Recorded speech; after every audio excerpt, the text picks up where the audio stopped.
Bienvenidos. El día de hoy hablaremos sobre tipología de datos. Para comenzar, definamos qué es un dato. Se denomina dato a cualquier objeto manipulable por el ordenador. Un dato puede ser un carácter leído de un teclado cuando presionamos una de sus teclas, puede ser la información almacenada en un disco, como también puede ser la que se encuentra en un servidor. Un dato, entonces, puede constituirse por un número, por una palabra o una imagen. Y el dato es la materia prima para la producción de información, siendo el dato la unidad mínima de información. Dentro de los datos y su tipología hay dos grandes ramas, una de tipo cuantitativa y otra de tipo cualitativa. A nivel estadístico, los datos cuantitativos son conocidos como numéricos y los datos cualitativos son conocidos como categóricos. A manera de ejemplo, dentro de los cuantitativos tenemos dos subgrupos que son continuos y discretos. Con respecto a los continuos, tenemos un ejemplo relativo al peso de una persona y vemos cómo una persona puede responder fácilmente que pesa 22 kilos, pero otra puede responder que pesa 22.5 kilos. Esto quiere decir que son variables continuas, que es un dato numérico continuo y que no tiene una regla absoluta. Por su parte, los datos numéricos discretos refieren a variables que son de orden absoluta. Por ejemplo, cuando indagamos en un estudio demográfico por el número de hijos que tiene una persona, generalmente vamos a encontrar que nos responden o un hijo, o dos hijos, o tres hijos, o cero hijos, pero nunca vamos a encontrar que nos respondan con una cifra de 2.5 hijos, 3.5 hijos. Esto quiere decir que no es continua. Por su parte, los datos de orden categórico se subdividen en dos grupos, el primero de ellos denominado nominal y el otro ordinal, y con el nominal tenemos, por ejemplo, una pregunta que indaga por la preferencia de color de las personas. Uno puede encontrar que una persona me responde que le gusta el rojo, otra que le gusta el amarillo, otra que le gusta el café, y no necesariamente la persona a la que le gusta el rojo le va a gustar el amarillo o consecutivamente le gusta el color café. Es decir, que un dato de orden nominal son datos que tienen una etiqueta previa o son nombrados previamente y se pueden dividir en varios grupos. Pero a su vez, estos no se traslapan, no se relacionan entre sí. Los datos nominales no se miden ni se evalúan, sino que se asigna de acuerdo a las características a un grupo determinado. Por lo tanto, no existen elementos comunes.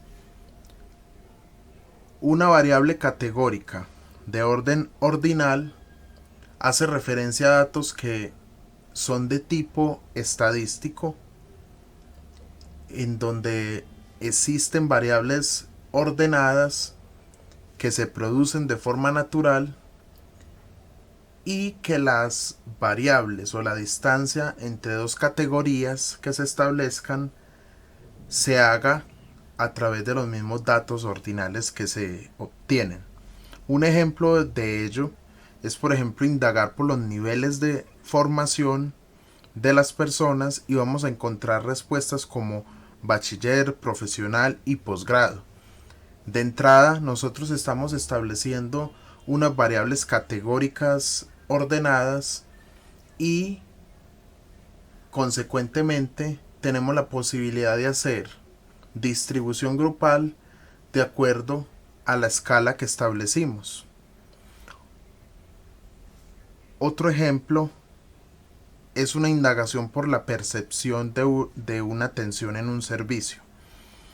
Digamos que se está indagando por la atención que recibieron unos usuarios de una EPS y tenemos una categoría que corresponde a una atención buena, otra categoría que corresponde a una atención regular y otra que corresponde a una atención mala.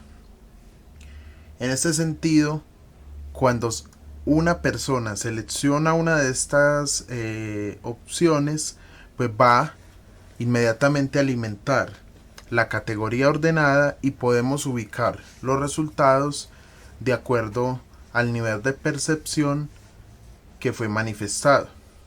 Muchas veces encontramos que en los estudios se pasan de variables categóricas a variables numéricas a través de unos cálculos estadísticos a fin de poder mostrar porcentualmente la participación que tiene en el estudio una de las preguntas.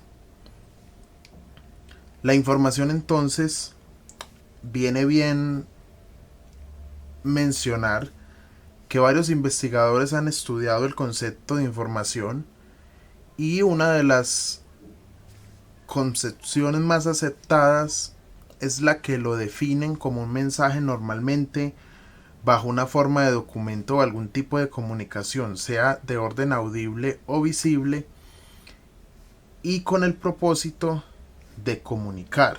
La información entonces es capaz de cambiar la forma en el que el receptor percibe algo, es capaz de impactar sobre los juicios de valor y comportamiento, y hay algo esencial en la información y es que tiene que informar, y la palabra informar significa originalmente dar forma a.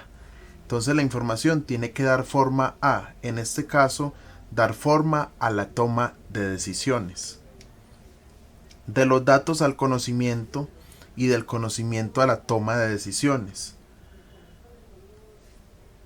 Para estos autores, el conocimiento es una mezcla de experiencia, valores, información y saber hacer que sirve como marco para la incorporación de nuevas experiencias e información, y por tanto es útil para la acción. Viéndolo de otra forma, tenemos entonces un primer elemento que ubica unos datos de forma desordenada que por sí solos no dicen nada. Por ejemplo, un número, el número 35. Si yo les digo el número 35 sin tener un contexto, sin relacionarlo si se trata de la edad, si se trata de un peso o se trata de que ustedes no van a tener el poder de decisión, no van a conocer sobre lo que les estoy comunicando o sobre lo que está puntualmente asociado a ese número. Cuando ese dato se convierte en información es porque nosotros encontramos elementos comunes y podemos irlo relacionando. Este relacionamiento es a partir de la experiencia y generalmente se asocia al conocimiento.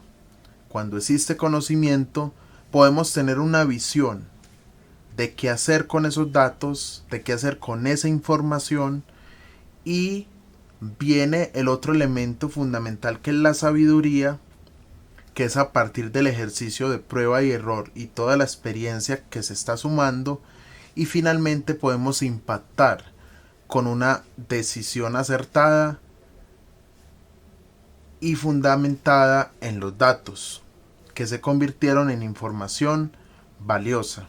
A diferencia de los datos, la información tiene que tener significado, es decir, tiene que tener relevancia y propósito.